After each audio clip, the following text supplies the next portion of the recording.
The Lost Sisters by Holly Black. Do you remember the fairy story Mr. Fox? Once upon a time, there was a girl who was beautiful and clever, adored by her older brothers and by her suitors, who included a mysterious man named Mr. Fox. No one knew much of him, except that he was impeccably mannered and gallant, and lived in a very grand castle. The girl liked him above the rest, and soon it was agreed that they should be married. The girl was not only beautiful and clever, but she was also curious, and so, before the wedding, when Mr. Fox said he would be away on business, she went to see the castle in which she would be living. It was every bit as grand as people said, with high, strong walls crawling with ivy and a deep, dank moat. As she got closer, she saw that over the gate words had been inscribed in the stone. Be bold, be bold. On she went, through the gate and to the door, where she found words again. Be bold, but not too bold. Still on she went, into the empty house. She walked through fine galleries and parlors until she came to an enormous staircase. There she found a door, over which more words were inscribed. Be bold, but not too bold, lest that your heart's blood should run cold. When she opened the door, she found that it was filled with the corpses of brides. Some were freshly killed, their gowns stained with blood, others were nearly skeletal. All had cruelly been murdered on the day of their wedding. Horrified, the girl closed the door and ran down the stairs. She would have rushed out, except just at that moment, Mr. Fox came in the door carrying the body of his latest victim. The girl hid herself behind a large urn and made no sound as Mr. Fox carried his new bride up the stairs. At the landing, he tried to prise a ring off the dead girl's finger, and when that failed, he took out a knife and sawed off her hand at the wrist. No sooner had he cut it off, though, slippery with blood as it was, it fell right into the lap of the hidden girl. Resolving to look for it later, he carried the body into his journal room, and the girl made her escape. The next day, Mr. Fox came to visit the girl, for it was time for them to sign their marriage contract. There, sitting with her brothers and her family around her, she recounted what had happened to her as though it had been a troubling dream.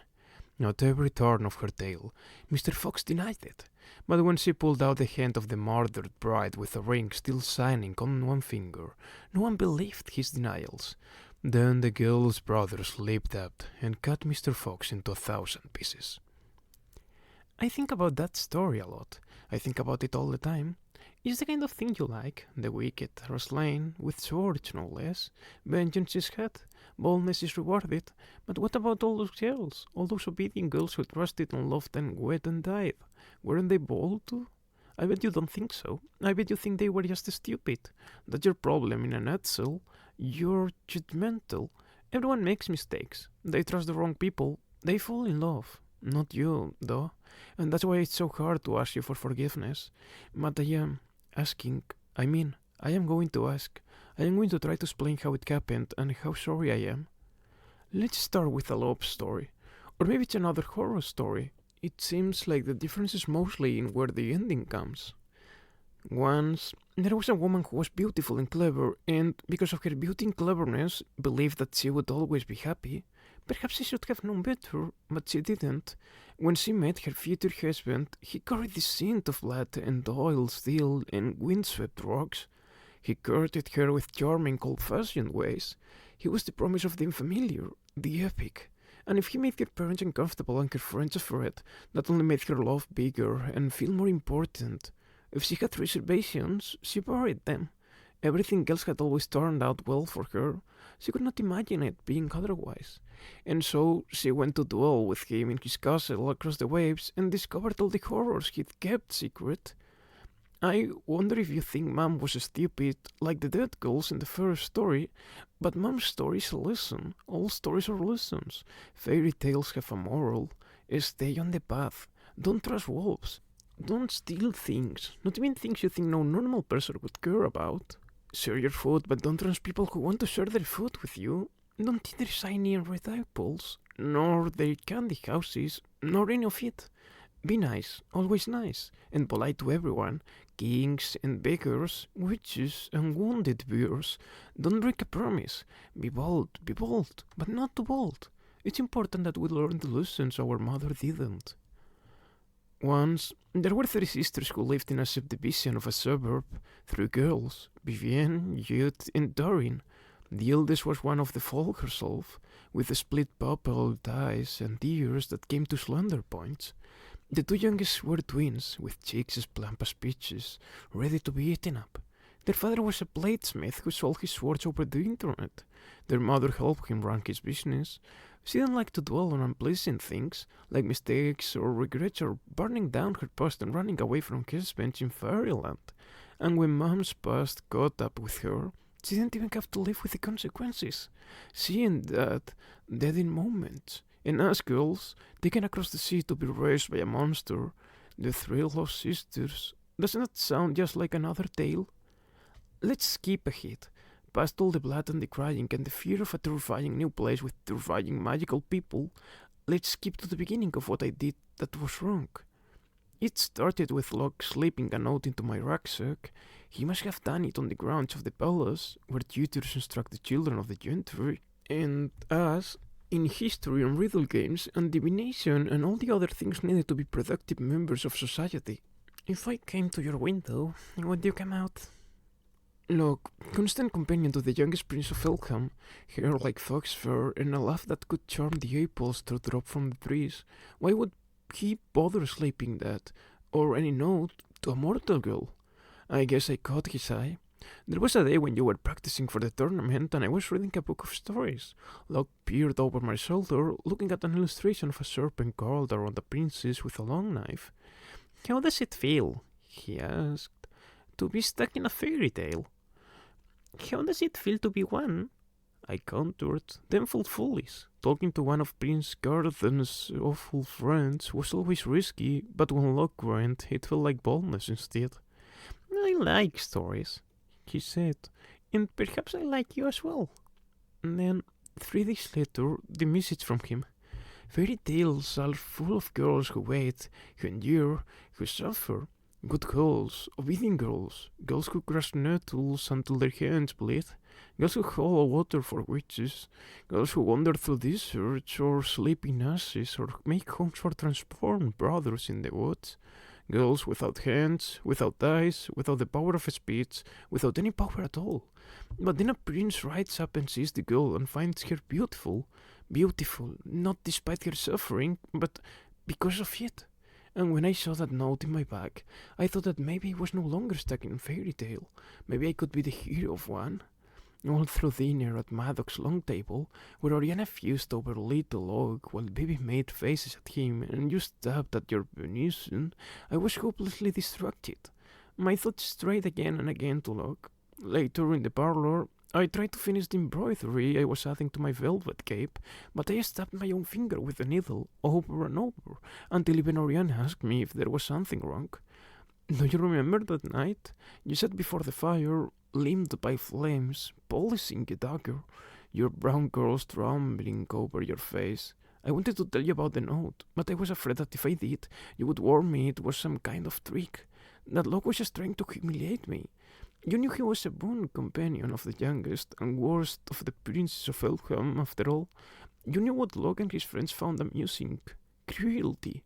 But Locke didn't do the worst stuff. He wasn't like Prince Garden, who listened to weeping like it was fine music, who stole silk skins and tried them on, who smashed and burned enough things that it was said he was no longer welcome in his father's spells. At least, I didn't want to believe that Locke was like him. I didn't want the note to be some kind of trick. You know, I hate it when people don't like me.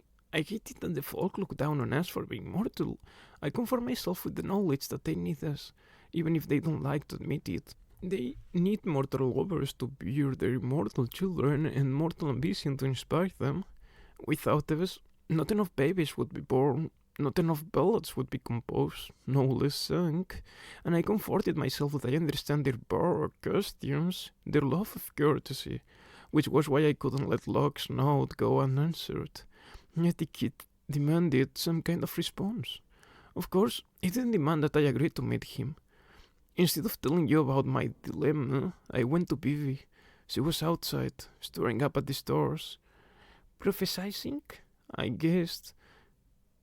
Neither you nor I have been good at seeing the future in the skies. Neither of us can see in the dark well enough to know the movement of the stars accurately. Maybe if we'd been better at it, you would have seen what was coming. Vivi shook her head. Thinking about our mother, I was remembering something she told me. I wasn't sure what to say to that. You know how Vivi is, cheerful when things go her way and brooding when they don't. She'd been touchy the whole week before, sneaking off to the mortal wall whenever possible.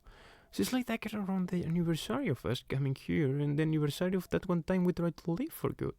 But I didn't need her moodiness, I needed her advice. Vivi's voice took on an odd, distinct quality.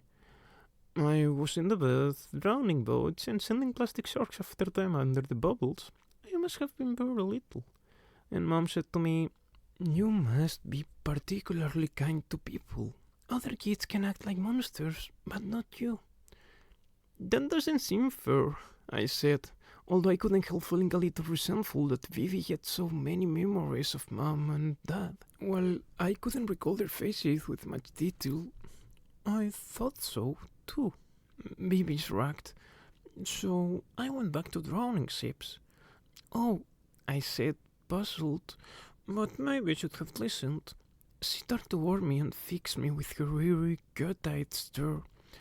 "I'm not sure I ever learned how to be particularly kind. What do you think?" I didn't like to admit it, but sometimes Vivi frightened me. Sometimes, for her love of human things, she seemed entirely alien. Especially when I feel like just another of the human things she loves, possibly out of the same nostalgia for her childhood that makes her yearn for mortal movies and songs and comics. I don't know if you've ever felt that way. Maybe I should have talked to you about it. Maybe I should have talked to you about a lot of things.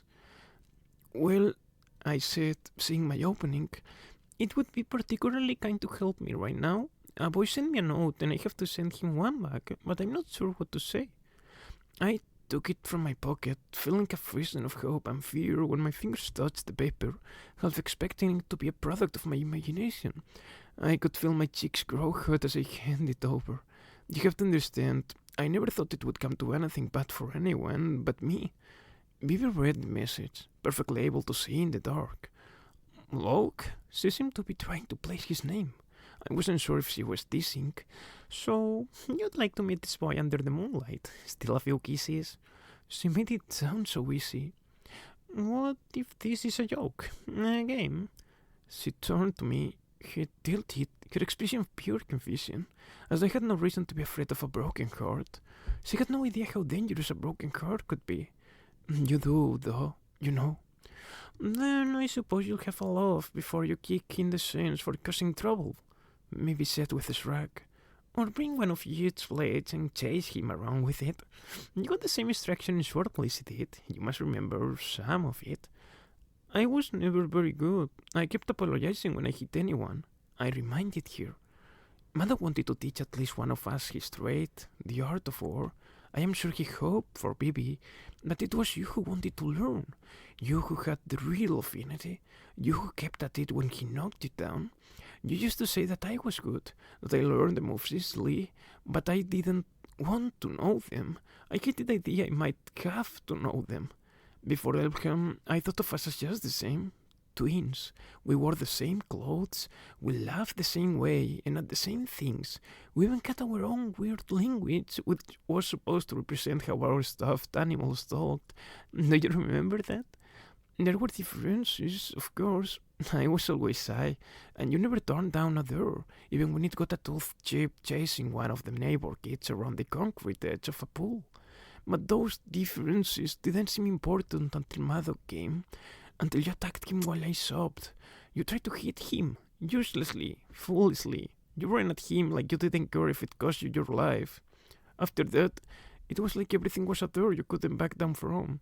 And you started not telling me things, like how your finger came to be missing, or what happened the night that no one could find you. I am not the only one who'd hit things. You hit plenty.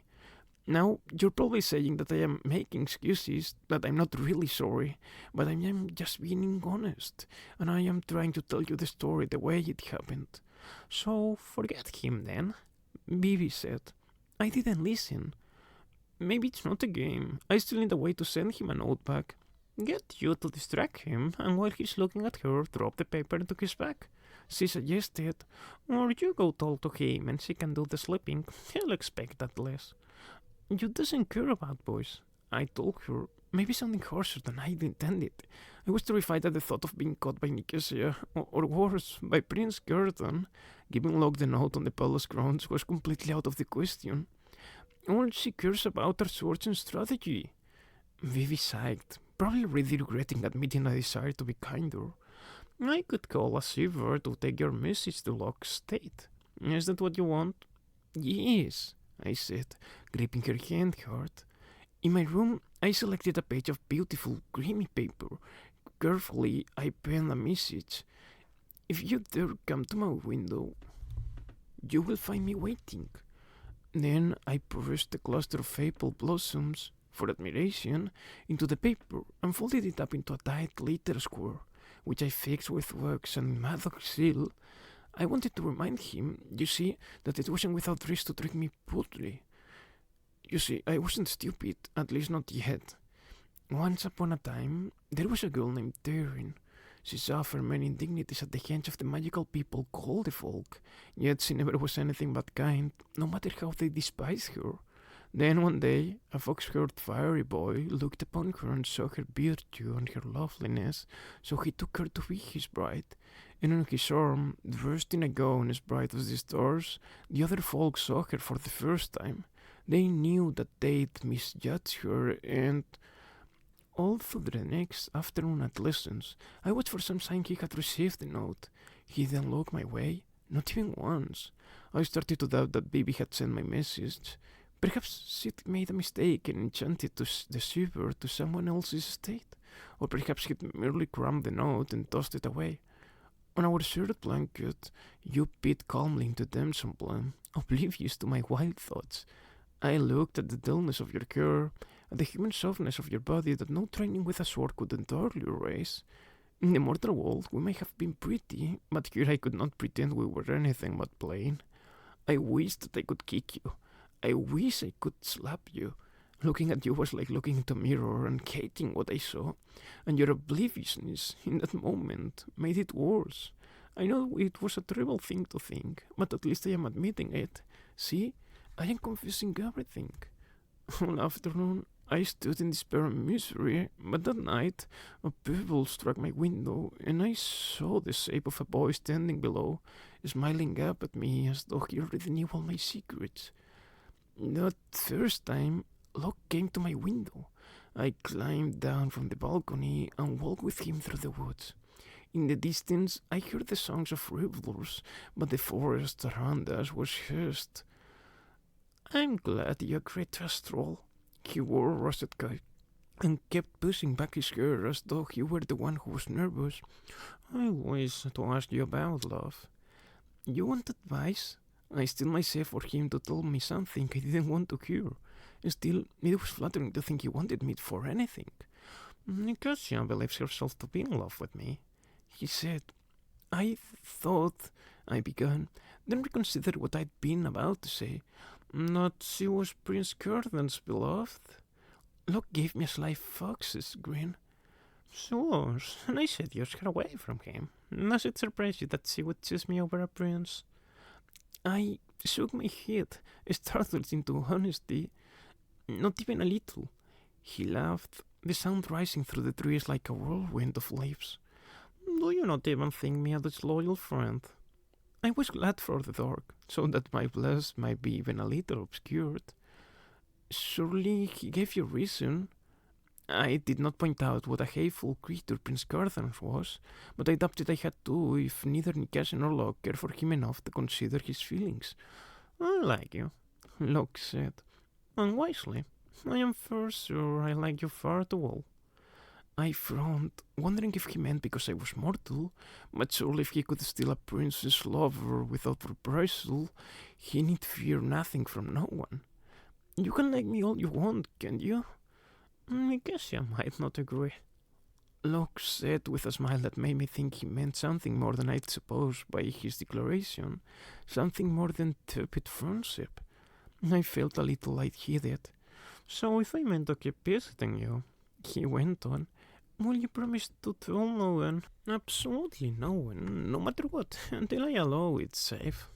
I thought of Vivi, who helped me send the note. I thought of you, who'd be suspicious of his motives. No one, I said finally. I promise. Good. Locke took my hand and kissed my wrist, then walked me back to the house. I know what you're thinking, that if I figured you'd be suspicious of his motives, then maybe I should have been suspicious too. That if fairy stories warn us about keeping promises, I shouldn't have given my word so easily. But there, under the stars, with everything feeling like a dream, I didn't even hesitate. The second time Locke came to my window, I snagged down the backstairs, carrying with me a bottle of night dark wine, sharp cheese, and one of your knives. He and I had a picnic under the blanket of night, and then under the blush of morning, drinking from the stem of the bottle and from each other's mouths. The third time Locke came to my window, I threw down a rope and he climbed up to my balcony. He came into my bedroom and then into my bed, with the whole house quiet around us. We had to smother every sound. Once upon a time, there was a girl named Torin. He whispered, and it was perfect. He was perfect. Nights upon nights of happiness followed, with all each other's stories. Stories of the people we knew, and other stories that we made up, just for each other. And yes, I told him about you. I told him too much. I was jaded with love, stupid with it. At the next reveal, I was too eager to catch sight of Locke, to stay safely removed from the fray. I plunged into the center of the wild circle dances, dragging you with me. Even though I knew he shouldn't talk to me, I suppose I hoped for something. Happiness had made me too bold. What I never expected was for him to turn to us, and for his eyes not to meet mine, but yours, youth, as though he couldn't tell us apart. Prince Cardan saw him looking too. All that night I tossed and turned on my blankets, waiting for Locke, but he never came. The next day at the palace grounds, I didn't know what to think or do. I felt sick, the kind of sick that makes your whole body heavy, as though your blood is turning to gravel. Then Prince Cardan kicked dirt on our foot. It coated a piece of buttered bread in your hand. You looked up at him and you didn't manage to smother your anger before he saw it. Mostly, we are agreed to that the youngest prince is trouble we ought to avoid. Royal, terrible, ambitious, and mostly we were beneath his notice, but not that day. Something the matter? Nicasia asked, draping her arm over Gurdon's shoulder. Dirt is what you came from, mortal. Is what you'll return to soon enough. Take a big bite. I wondered at Gurdon, allowing her so close to him after her betrayal, and I wondered at them both, frowning down at you, youth, when it was me they ought to be angry with.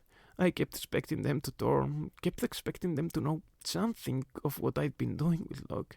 I half expected them to know all of it and to lay it out in hideous, humiliating detail. But you stood in front of Nicasia and Cardan as though you were my shield. Make me, you snarled. I simultaneously wanted to make yours shut up before things got worse and throw my arms around you in gratitude.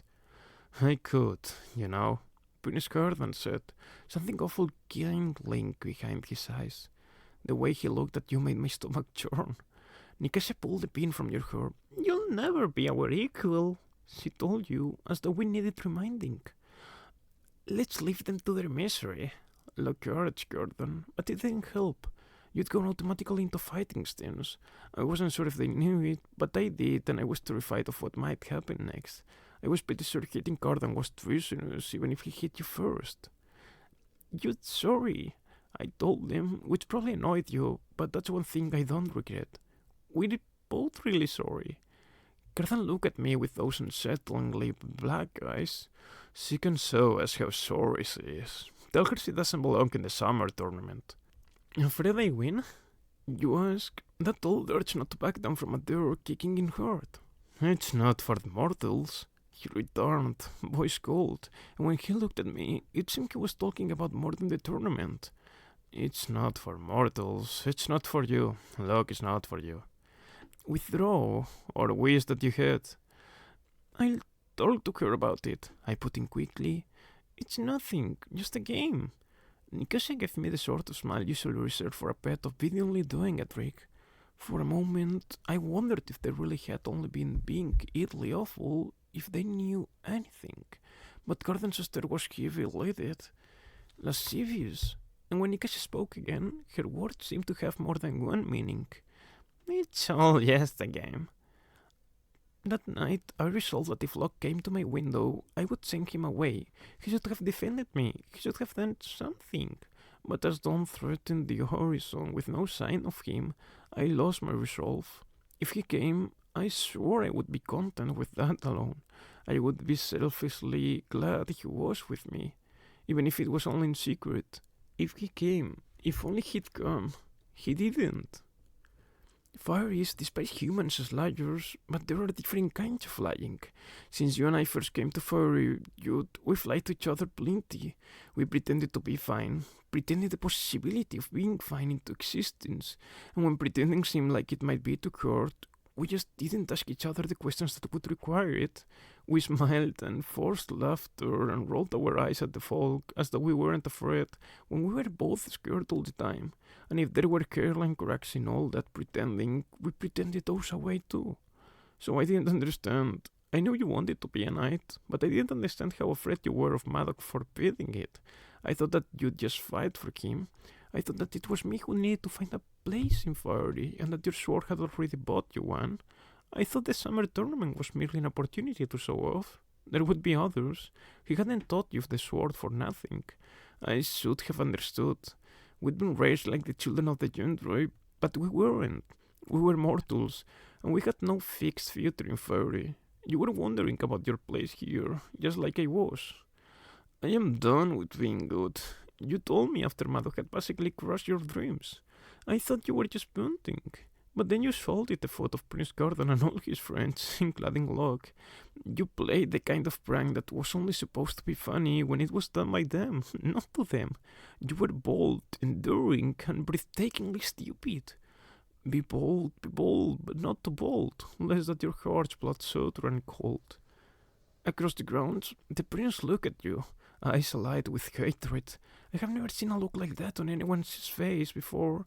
A look of such pure malice, in that I took an involuntary step back. You had the nerve to grin at him, and I was just so mad.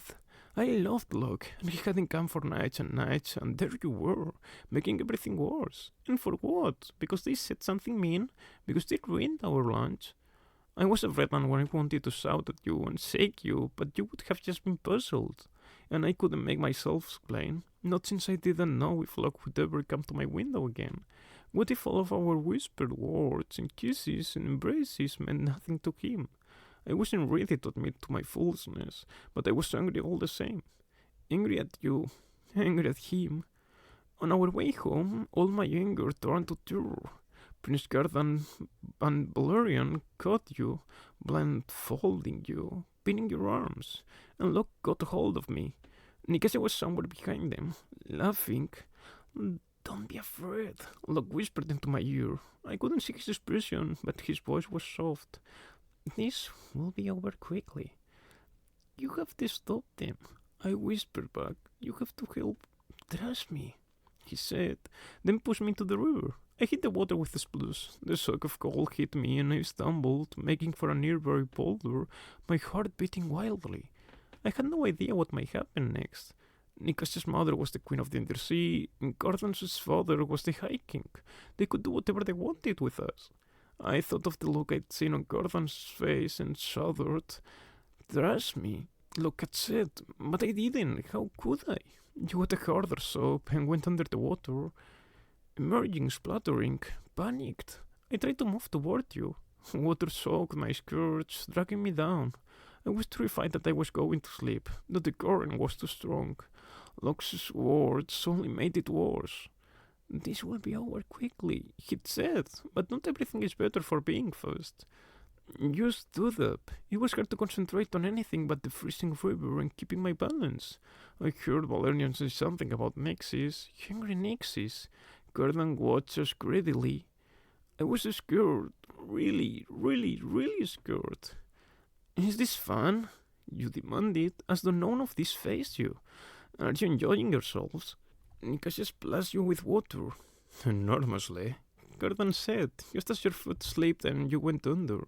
You surfaced before I got close to you, taking shuddering breath after shuddering breath, but you still didn't back down, didn't beg, didn't promise to do what he wanted. I wonder what it was that made you dig in your heels. Maybe it was the sheer unfairness of the way the deck was always stacked against us.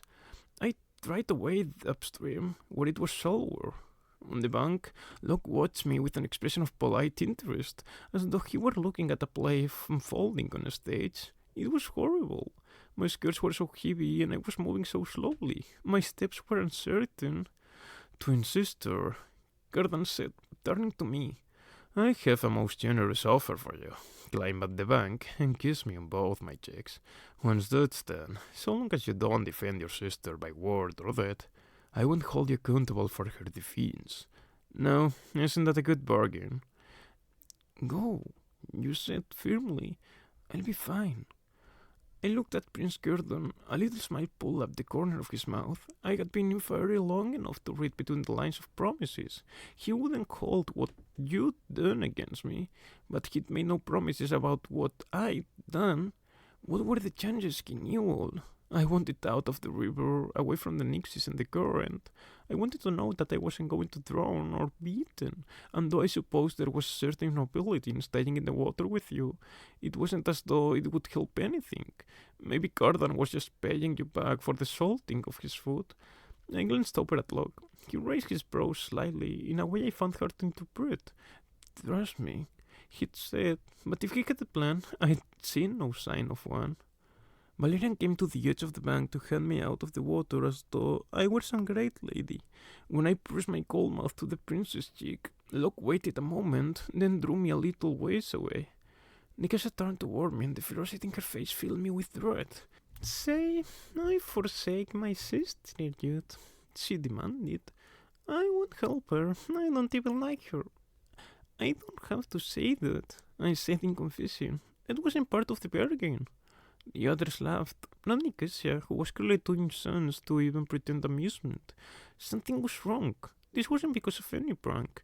Nicasia's anger was too intense, Gordon's hatred too vital, and Locke seemed half in and half out of the action, as though he was a willing but unenthusiastic participant. Please, I whispered to Locke, do something. But I have. He told me, not looking my direction as he spoke, I'm protecting you. And then, all at once, I recalled the way he'd smiled at you at the river in front of Gordon, and how he hadn't been to see me since. Recall that you and I are identical twins. He was protecting me, sir, protecting me by tricking them. He'd made them think you were his lover, and the way you'd stood up to them, well, you practically confirmed it. No, I whispered. She's my sister. You can do that to my sister. You ought not worry. Look, he said, his gaze lingering admiringly on you, wet and cold and defiant. She's strong enough to be wet.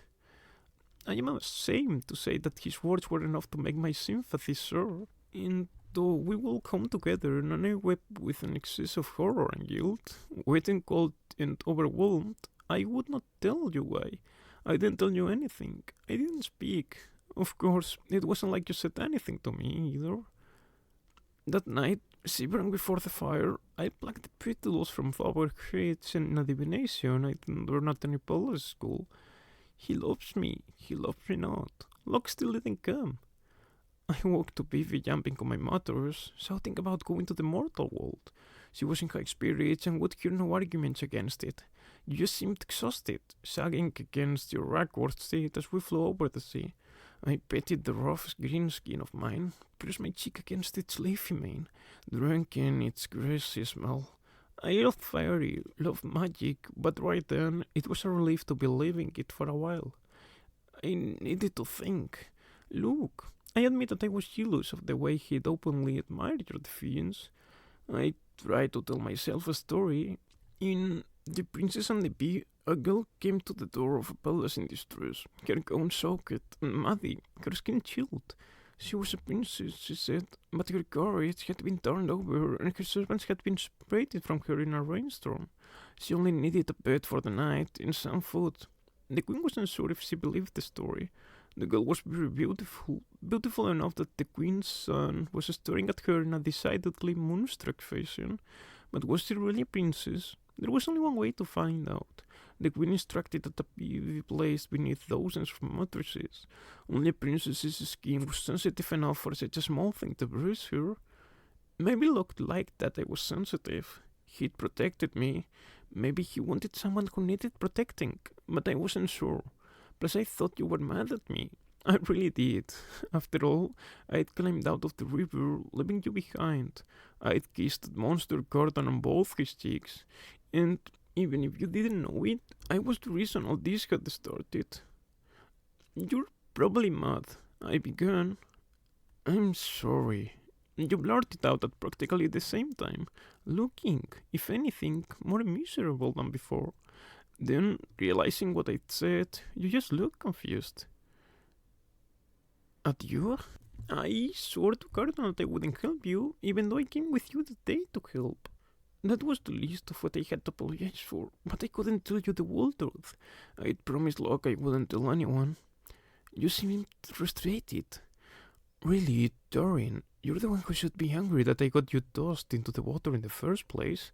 Getting yourself out of there was the smart thing to do. I would never be mad about that.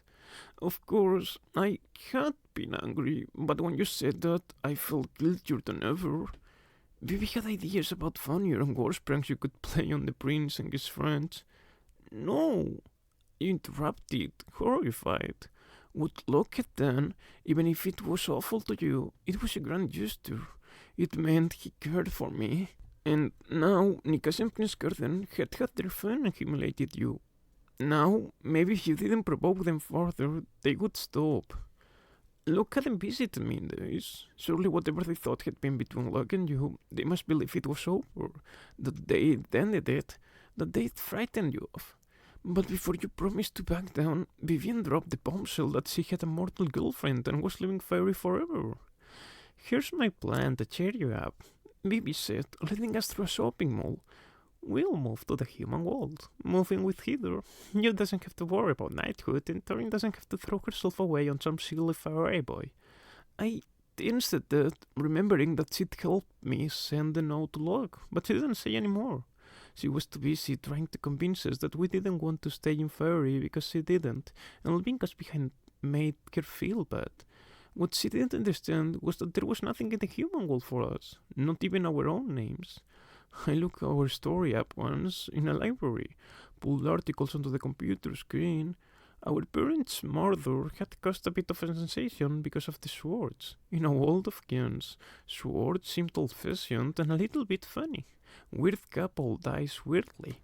There was wild speculation about an affair gone wrong, and a few of Thed's medieval reenactment friends gave quotes that tried to play down the Lucius angle.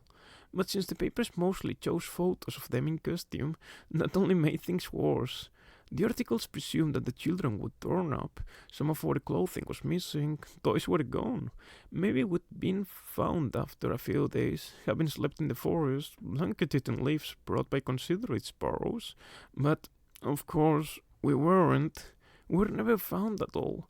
Heather turned out to be a pink-haired artist who exchanged such a fat thumb's thick glance with Bibi that I couldn't even begin to interpret it. Despite that look, I couldn't help wondering how Bibi could possibly love a mortal girl. She didn't know anything. She had no magic.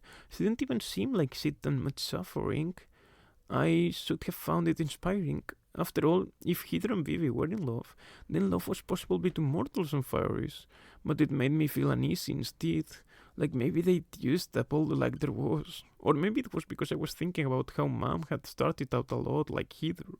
She fell in love with someone who didn't tell her the truest truth, who let her believe that he was human, who brought her into a world she didn't understand. A wall that chewed her up and spat her out. A wall I was hoping wouldn't do the same to me. Be bold, but not too bold. Be good, but not too good.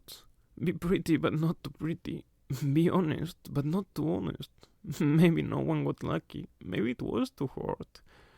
By the time we were heading back toward our workhorses, I think people realized that if she was living furry, she was doing it on her own.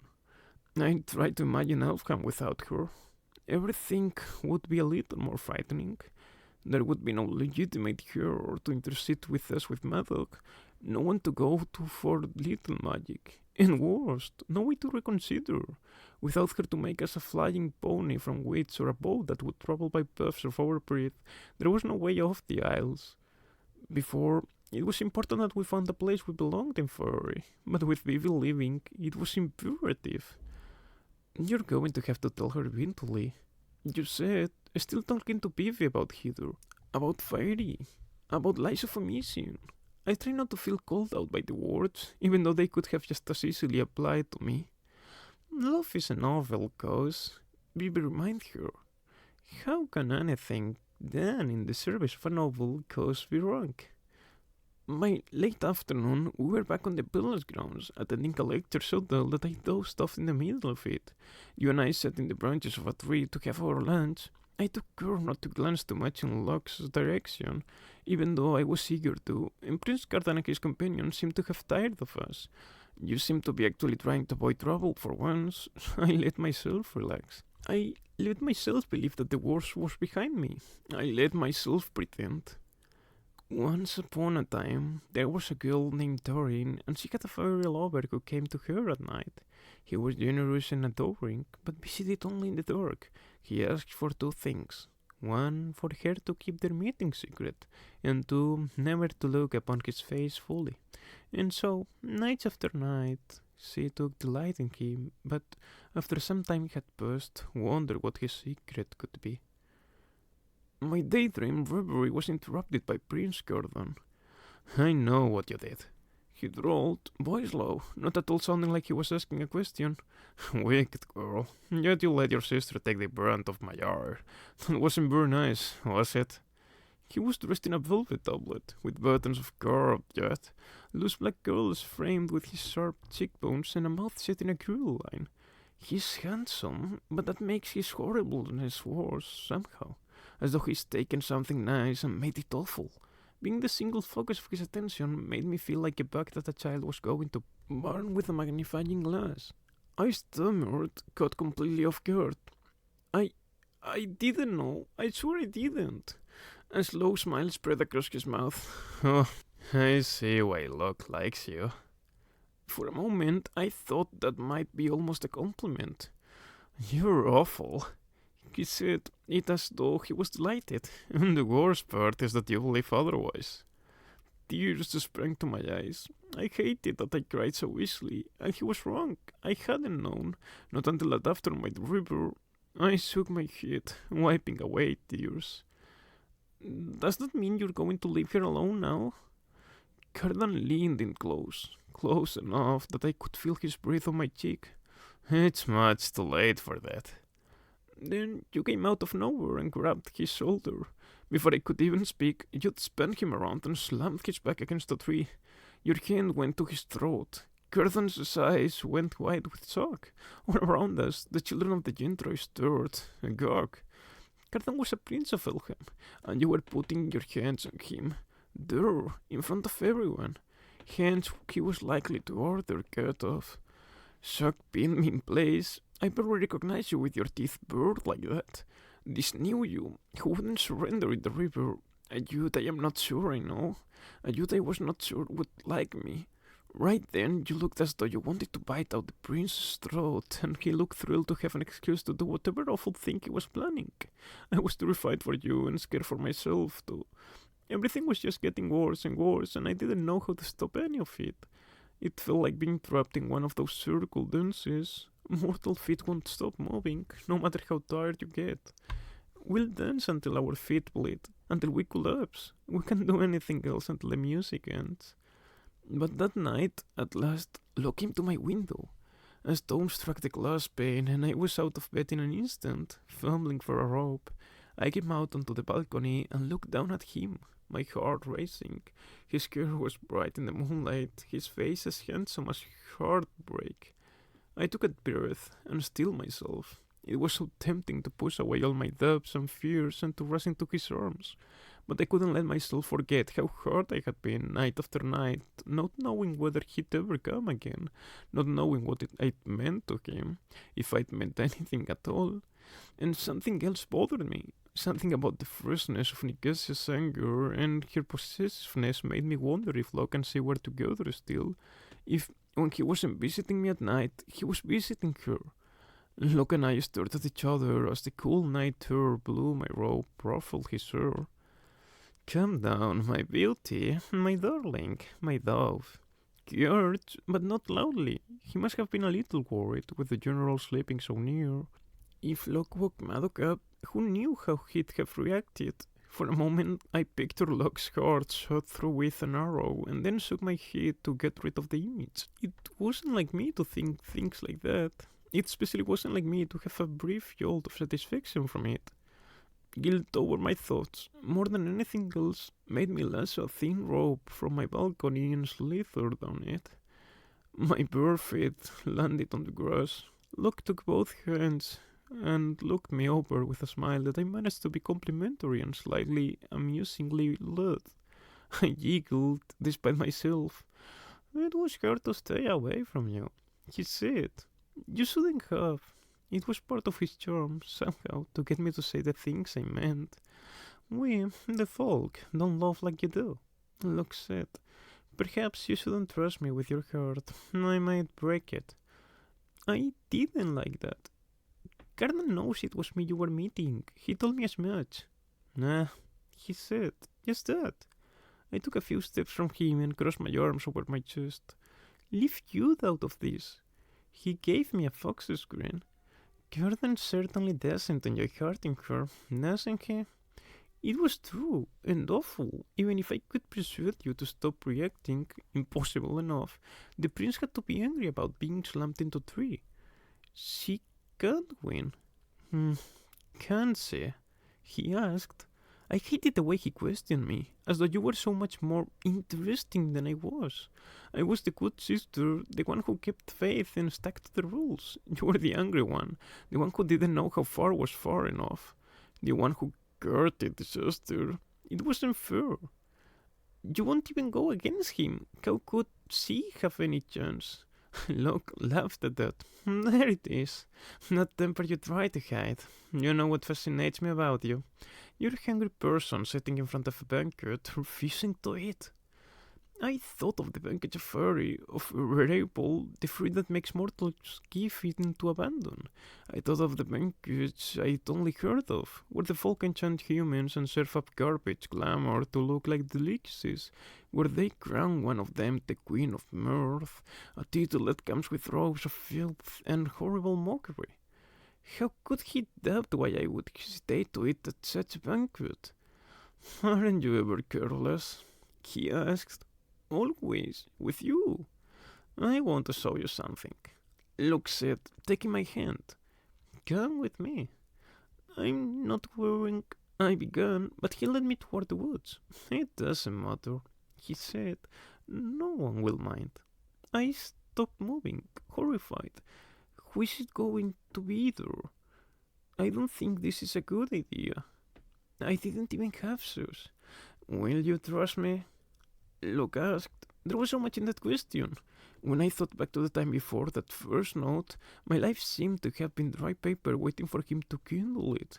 No, not him. Love. Yes, I said, taking his hand. For tonight.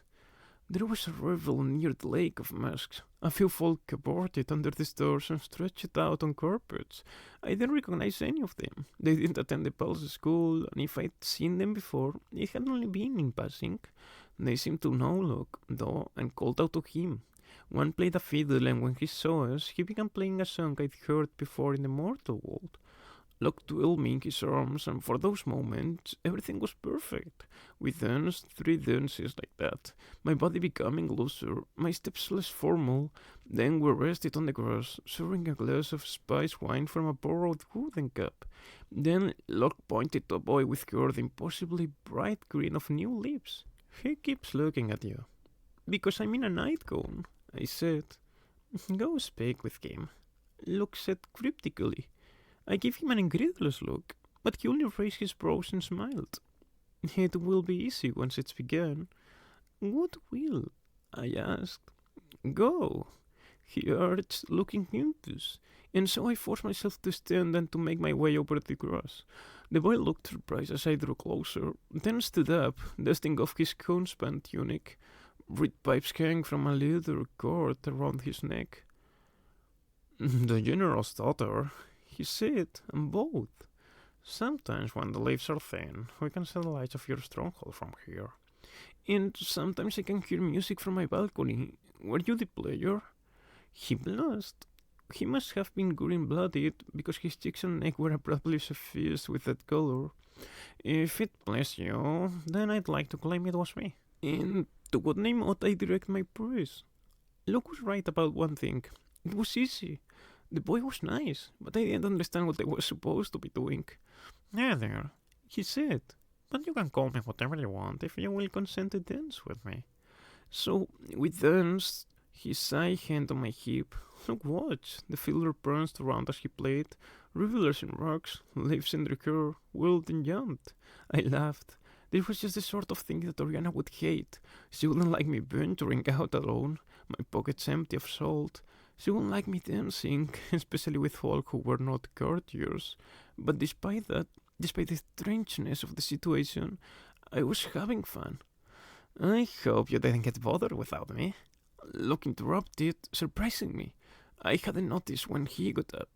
A moment later, he was pulling me into his arms for a kiss. Then he turned to Wether. He looks amusing enough, was he? Heart flashed across the boy's face. His mouth crumpled. Very amusing, I said. Only after the words left my mouth did I realize how dismissive they sounded, like Nicasia or Prince Gordon himself. But for a moment it felt good to be awful, like looking down on the world from some great height. I will take my leave, Edir said, drawing himself up. Perhaps some night you will cast open your window and hear my song and recall tonight. He went back to his friends, and I felt terrible for hurting him. He will want you all the more for not getting you. Locke whispered in my ear, pressing his lips against my throat. I don't care, I said. I'm going home.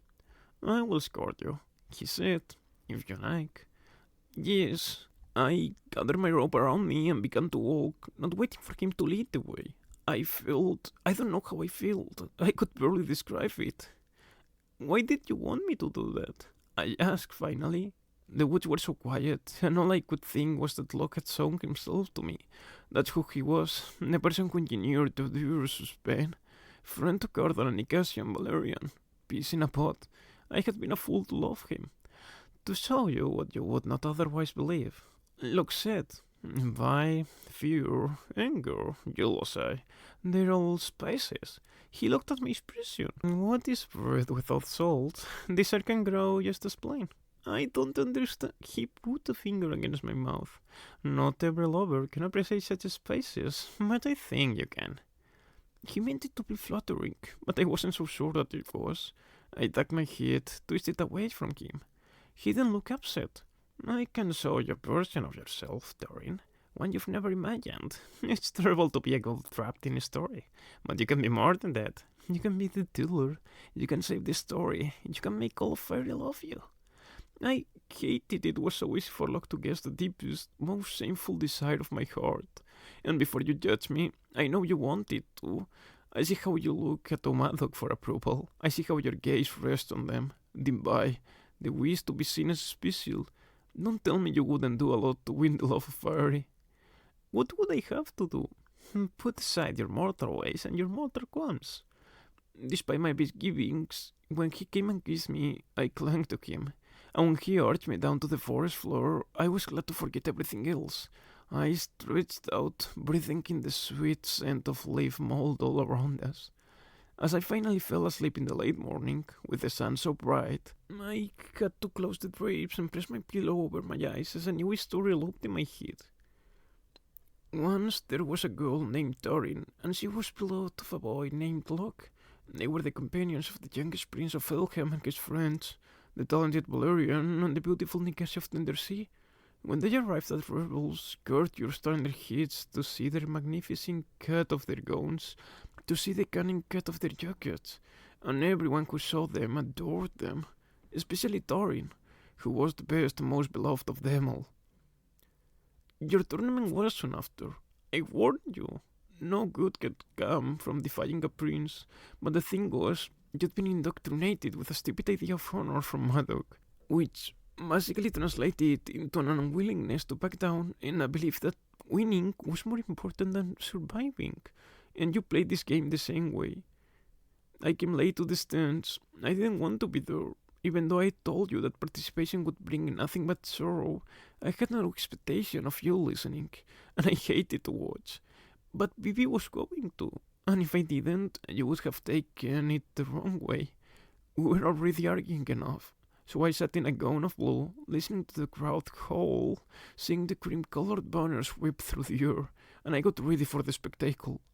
You didn't disappoint. You hit Cardan so hard that I thought you cracked his ribs, but it was your practice sword that broke. You knocked his friend Valerian into the dirt. It was like some madness took hold of you. I thought you were unrestrained before, but it was nothing to this. Bibi cheered wildly. Princess Raya, one of Cardan's sisters and a friend of Bibi's, looked on with the delight of a hunter watching the dance of predator and prey. I clutched my hands together in wrath. After the tournament, I rushed from the stands, sick with worry, but Prince Cardan had already found you. He'd grabbed you by your hair and was snarling into your face. You'd been too good out there. Anyone could see that, just like anyone could see why he hadn't wanted you to compete in the first place. You were mortal. You weren't supposed to best the children of the High Court, no less make it look easy. There's nothing you can do. Locke said, coming up behind me. He's going to hurt her, I said, glancing back at Princess Rhea, hoping she might intercede. But we were far from the stands, and she was in deep conversation with my sister anyway, barely glancing in our direction. He's a prince of fairy, Locke reminded me. And you'd, well, let's watch and see what she is. Beg. Prince Cardan ordered you. Make it pretty, flowery, worth of me. For a moment, you looked like you might. Locke's eyes were alive with interest. Why are you looking at Jude like that? I asked. I can't help it, he said, never taking his gaze from you. I'm drawn to travel. I recall what he'd said about jealousy being a spice, about giving up mortal ways and qualms. Locke left me there. He left me and walked over to you, my sister, my impulsive twin who seemed to be willing to make every stupid choice in the world, the one with the tale that was still unfolding. I'm sorry. This is supposed to be an apology. I made a lot of bad choices, I know that. You were tired of being picked on, tired of bowing your head to them. You were probably tired of being tired, I get that, but it made it extra hard to keep on bowing my head when I was the only one. And Locke saw me differently than anyone had seen me before. He'd given me a taste of what it was to love, to want, to desire, and it made me hungry for more. I didn't want to give it up. That doesn't justify what I did, though. Come riding with us, Bibi said, indicating Princess Raya. Even though she was royalty, her chief joy was riding out in the forest, hunting with her companions. I believe Bibi and Raya were drawn together by a mutual lack of interest in property. Yes, come, said Princess Raya. Are you any good with a bow? Middling, I returned, unable to turn down the invitation of a princess, even though I knew I couldn't sulk the way I would have liked, and I wanted to sulk and feel sorry for myself and cry. I hated the way he looked at you. I wanted to eat all the clotted cream and jam in Madoc's kitchen. The folk don't laugh like you do. I thought of my mother wandering through the rooms of Maddox's stronghold, slowly coming to realize that she couldn't bear being there, how she made a plan to escape him. I thought about how good it must have felt when you hit Prince Garden with your practice blade.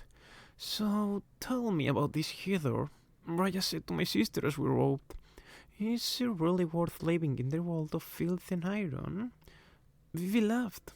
You know I like it there. Raya's lip curled slightly. Well enough. But the girl? The first thing I noticed about her was that she had a smear of blue ink on her nose.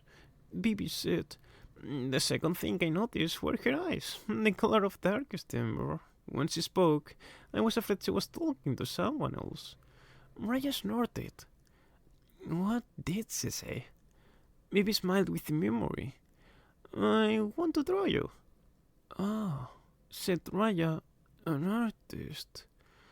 You should bring her here, I said, although I was only making trouble. Artists are beloved of fairy. What a fine suggestion, said Raya with a big laugh. How happy I am you've come riding with us.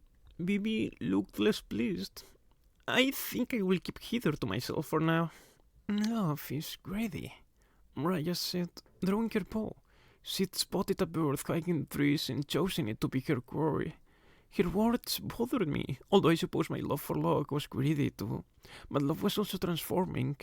I knew that from fairy tales. It could turn you back from a cat or a frog or a beast. Probably it could turn you into those things too.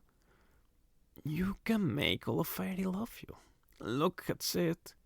Bibi fell back to ride with me as the princess set off on the hunt. Our horses drove side by side. Why are you angry with Jude? Bibi asked. I suppose there was no hiding the way I had looked when we watched the tournament. And, I mean, you know how I felt. She's the one who's angry, I said. She's angry all the time, and she makes everyone angry at both of us. Sometimes it's easier to be mad at the people close to us, Bibi said, than to be mad at the people who deserve it. Princess Raya shot 3 small birds and cooked them over the fire. We ate them with soft cheese and a bottle of wine. I was so hungry I licked my fingers afterward, chewed on the bones. Vivi noticed and gave me half her bird. When I demurred, she rolled her eyes at me. It still wasn't enough. That night, Locke came to my window and called for me, but I pretended to be asleep. I was too hurt, too raw. I didn't want to hear whatever he would say to me if I asked about you. He called and called, but I wouldn't go down. Finally, he gave up, and yet it was impossible for me to rest. After an hour of tossing and turning, I threw on a cloak and sat on my balcony. I listened to the night owls calling to one another. Then music started up near the Lake of Masks. I heard a singer begin a tune I hadn't heard before, a song of heartbreak, of a girl who walked the earth by starlight, whose aspect was mortal but with beauty divine. Her cruelty had pierced his heart. I was listening to a deer singing about me. Locke had been as good as his word. He had shown me how to make fire love me. He had shown me how to be the shaper of a story. He had done more than that even. He had shown me how to achieve something like immortality. I sat there in the dark for a long time, listening, and then I turned around and walked to Locke's estate. You've been there, I know, so you've seen it, like a fairy tale castle with a tower of the sword Rapunzel might have been imprisoned in. During the day it's pretty, but in the dark it was intimidating. Be bold, be bold. With a shudder, I drew myself up, wrapped my cloak more tightly around myself, and knocked on the heavy front door with all my strength. I saw a light blaze in one of the high rooms, and I knocked again. The door opened, and a thin, tall creature, a servant of the house, I presumed, opened the door. I would see Locke. I told him with as much haughtiness as I could bring to bear. Be bold, but not too bold. He gave me a steady look, and I stared back, trying not to notice how pale and sunken-eyed he looked, like one of the dead. But then he swept a bow, and indicated without speaking that I ought to come inside. I was brought to a little parlor that was sober and dustier than I had expected. Another servant, this one small and round, brought a decanter of some purple liquid in a small glass. When Locke finally came into the room, I was coughing because it turned out the purple stuff was very strong. His hair was mussed from sleep, and he wore a thin shirt and soft-looking pants beneath a dressing gown. His feet were bare on the stone floor. "You came here," he said, as though it had never occurred to him I could do that. "I suppose that's one good thing about being obedient and faithful and good. People think you will never surprise them." "Yes," I said. "I think I understand now what you meant when you said I had to give up my mortal qualms, and I am willing to do that, but I want you to marry me." He sat down on the couch, looking stunned with lack of sleep. "And so you came here in the middle of the night. I hope that you love me." I tried to sound the way Oriana did when she forbade us to do things, stern but not unkind. "And I will try to live as the folk do, but you ought to marry me even if neither of those things were true, because otherwise I might ruin your fun." "My fun?" he echoed. Then he sounded worried. Then he sounded awake. "Whatever game you're playing with Nikesian, Gordon," I said, "and with me. Tell Madoc Weir to be wet, and tell Youth about your real intentions, or I will start shaping stories of my own." I thought of the brothers in the story of Mr. Fox, cutting the billion to pieces. It came to me, standing on my balcony, that with their inclination to violence, my family would need a lot less provocation to turn on Locke. As Adir's song drifted through the air, I realized that Locke might teach me lessons, but he wasn't going to like what I did once I learned them. "You promised," he began, but I cut him off. "Not a marriage of a year and a day, either," I said. "I want you to love me until you die." He blinked. "Don't you mean until you die? Because you're sure to." I shook my head. "You're going to live forever. If you love me, I will become a part of your story. I will live on in that." He looked at me in a way he'd never done before, as though evaluating me all over again. Then he nodded. "We will marry," he said, holding up his hand, "on 3 conditions. The first is that you will tell no one about us until the coronation of Prince Dane." That seemed like a small thing, the waiting. "And during that time, you must not renounce me, no matter what I say or do." I know the nature of fiery bargains. I should have heard this as the warning that it was. Instead, I was only glad that 2 of his conditions seemed simple enough to fulfill. "What else?" Be bold, but not too bold, lest that in your heart's blood should run cold." Only this," Locke said.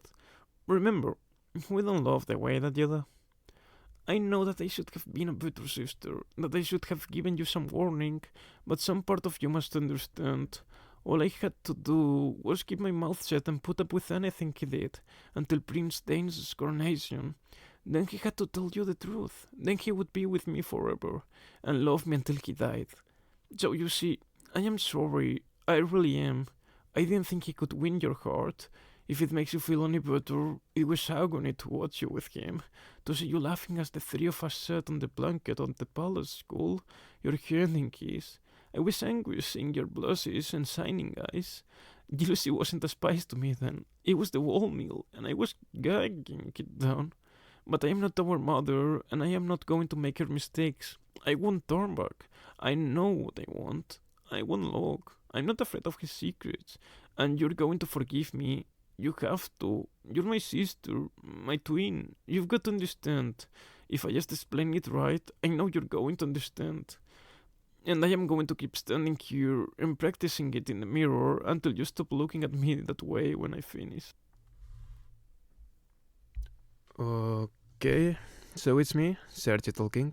If you've been here before, you know what it comes, but just in case, I'm just giving a short opinion overall and talking a bit, hope not to struggle much, and it won't be much more than a couple minutes this time, I bet.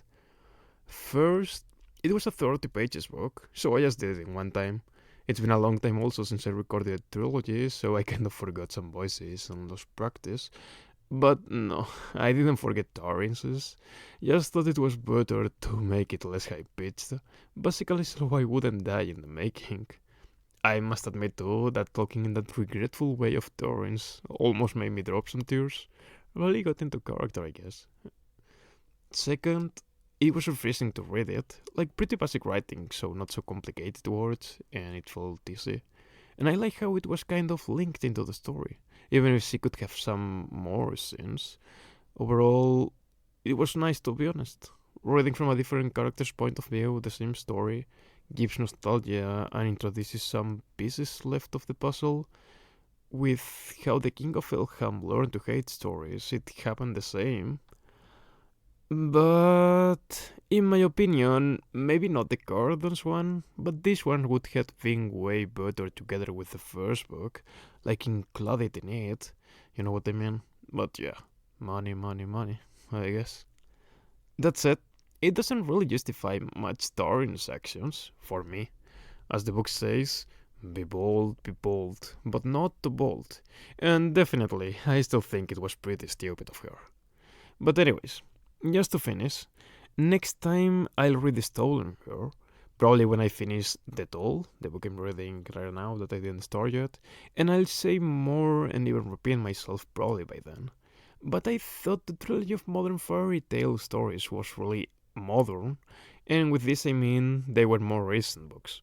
But I discovered it was actually the opposite, so not as excited about it, but I may eventually bring them. Some characters from the Folk of the Year are even introduced there, which I bet would have been nice as we read the later ones, to think, oh, I know them, you know. So yeah, I highly recommend to listen Arc of a Scythe here on the podcast, or even just by yourself reading it, if you aren't doing it already. And I can promise you, you really won't regret, and also will make the waiting easier. Otherwise, until we meet again, probably in a couple of months. Doing my best to keep improving also, especially my pronunciation, so hope you enjoy it. Oh, and I just remembered, I have a little surprise also for before March 13th, technically. I will say it on one of my captions, but it is something you will realize right away, even if I don't say anything. I made the arrangements last night, and I'm a bit excited about it. Well, pretty much excited to be honest. But, anyways, like I said, until we meet again, and see you guys. Thank you for listening.